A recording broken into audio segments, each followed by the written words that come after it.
Байлығы жерінде, берекесі елінде, қасиеті тарихында жатқан Мойынқұм ауданында қос мерейтой кең көлемде аталып өтті. Биыл ауданның құрылғанына 60 жыл толса, қазақтың атақты шопаны 2 мәрте социалистік еңбек ері Жазылбек Қуанышбаев туғанына 130 жыл толып отыр. Осыған орай аудан көлемінде тарихи танымдық конференциялар, тақырыптық көрмелер, ұлттық спорт түрлерінен жарыстар және мәдени көпшілік іс-шаралар ұйымдастырылды.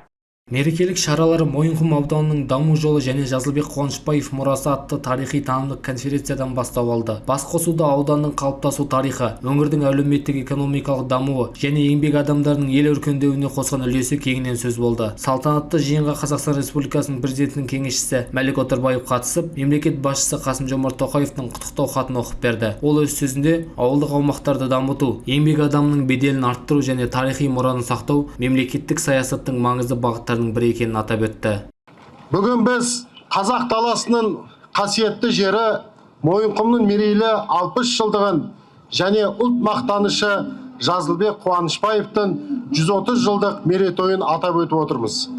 Кей өңірлер тарихымен қадірлі, кей өңірлер табиғатымен аяулы, ал Мойынқұм ең алдымен еңбегімен ардақты мекен. Бұл даланың әр төбесінде маңдай тердің табы, әр қырқасында елге деген адалдықтың ізі жатыр. Өз кезегінде облыс әкімі Ербол Қарашөкеев Мойынқұмның қалыптасуы мен дамуына үлес қосқан тұлғалардың еңбегіне тоқталды. Аймақ басшысы Жазылбек Қуанышбаевтың қазақ еңбектерінің қайсар рухын танытқан дара тұлға екенін айтып, осындай азаматтарды ұлықтау жас ұрпақтың бойына еңбекқорлық пен отансүйгіштік қасиеттерді сіңіретінін жеткізді. Сондай-ақ ауданның әлеуметтік экономикалық дамуына үлес қосқан бірқатар азаматтарды облыс әкімінің құрмет грамотасы және алғыс хаттарымен марапатталды. Құрметті ағайын, бүгінгі мерекеміздің мәні еселей түскен тағы бір ұлы белес қазақ халқының маңдайына біткен дара перзенті, 2 мәрте социалистік еңбек ері, аты аңызға айналған дала академигі Жазылбек Қуанышбаевтың 130 жылдық мерейтойы. Жаз ата тек мал шаруашылығын шебер ғана емес, қазақ еңбеккерінің қайсар рухын танытқан ұлы тұлға.